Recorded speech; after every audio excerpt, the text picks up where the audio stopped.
আজকের যে ডেমোর পার্ট সেটা হচ্ছে জীবজগৎ। বাচ্চাদেরকে বোঝাতে হবে জীবজগৎ সম্বন্ধে আকর্ষণীয়ভাবে এবং গল্প আকারে বোঝাতে হবে, তাহলে বাচ্চারা খুব সহজে বুঝতে পারবে।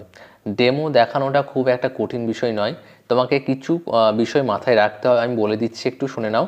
দেখো যে প্রথম, দ্বিতীয়, তৃতীয়, চতুর্থ, এই যে 4টে ধাপ রয়েছে, এই 4টে ধাপের মধ্যে তোমাকে শুধুমাত্র তৃতীয় ধাপটা একটু চেঞ্জ করতে হবে, বাকি ধাপগুলো সব একই থাকবে, ঠিক আছে? তাহলে তোমাকে কীভাবে কী করতে হবে না করতে হবে আমি একটু বলে দিচ্ছি। তার কারণ হচ্ছে অনেক সময় আনকমন ডেমো তুমি পেতে পারো, তাহলে সেই ক্ষেত্রে তুমি কীভাবে সিচুয়েশনটাকে হ্যান্ডেল করবে সেটা গুরুত্বপূর্ণ। প্রথম ধাপ, দ্বিতীয় ধাপ একই থাকবে, চতুর্থ ধাপও কিন্তু একই থাকবে, শুধুমাত্র তৃতীয় ধাপটা কিন্তু একটু আলাদা হবে। তৃতীয় ধাপটা কি আলাদা হবে? তৃতীয় ধাপটাতে তোমাকে জাস্ট একটু ইনফরমেশন অ্যাড করতে হবে, গল্প আকারে বাচ্চাদেরকে বলতে হবে। সময় হাতে তুমি পাবে ম্যাক্সিমাম 3 মিনিট থেকে 4 মিনিট, 4 মিনিটটা বেশি বলা হয়ে গেল, 3 মিনিট ম্যাক্সিমাম পাবে, এর মধ্যেই তোমাকে বলে আসতে হবে।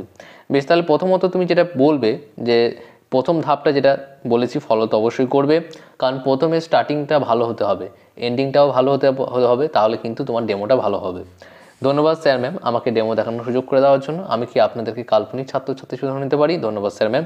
দেখো এখানে ম্যাম যদি না থাকেন তাহলে ম্যাম বলার কোনো প্রয়োজন নেই, তুমি দেখে তো বুঝতে পারবে যে ম্যাম আছে না স্যার আছে। ম্যাম স্যার থাকলে তখনই তুমি এই কথাটা উল্লেখ করবে, না হলে যে কোনো একটা উল্লেখ করবে। এরপর দ্বিতীয় ধাপটা হচ্ছে সম্বোধন করা। বাচ্চাদেরকে তুমি সম্বোধন করবে, এটা তুমি তোমার মতো করে রাখতে পারো, কোনো সমস্যা নেই।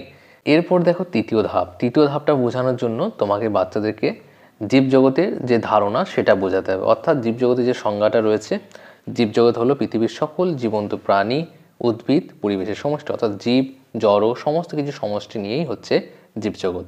তাহলে এই বিষয়টাকে তোমাকে একটু ব্যাখ্যা করে গল্প আকারে বাচ্চাদেরকে বোঝাতে হবে। আর এখানে তোমাকে যেটা করতে হবে অবশ্যই খেয়াল রাখবে যে চিত্র আঁকতে হবে। চিত্র আঁকলে তোমার নাম্বারটা কিন্তু অনেক বেশি বেড়ে যাবে, শুধুমাত্র মুখে বললে হবে না। এবার তোমার মনে প্রশ্ন হবে, স্যার আমি তো ভালো চিত্র অঙ্কন করতে পারি না, তাহলে তুমি কি করবে? চিত্রটা অঙ্কন করা প্র্যাকটিস। এখানে জ্ঞানমূলক বিষয়গুলো বেশি বলার থেকে তোমাকে বেশি গুরুত্ব দিতে হবে চিত্র অঙ্কনের দিকে।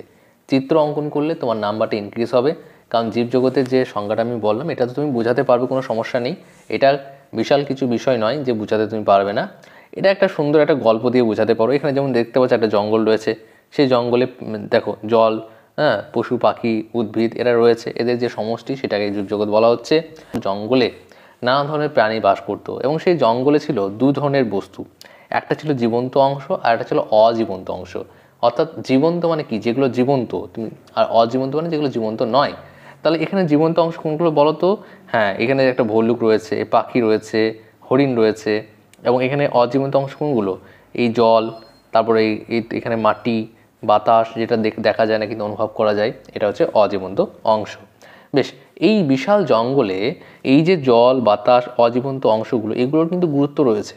এই যে পশু পাখি তোমরা দেখতে পাচ্ছ, এই সমস্ত পশু পাখিরা এই উদ্ভিদের ফল মূল এবং একে অপরকে খেয়ে নিজেদের জীবন ধারণ করে। অর্থাৎ এই জঙ্গলের মধ্যে তোমরা যে পরিবেশটা দেখতে পাচ্ছ, জীবন্ত অজীবন্ত অংশের মিলেমিশে যে সমষ্টি, সেটাই হচ্ছে জীবজগৎ। এবং এই জীবজগতের বিভিন্ন ভাগ রয়েছে, সেগুলো আমি পরের দিন তোমাদেরকে পড়াবো।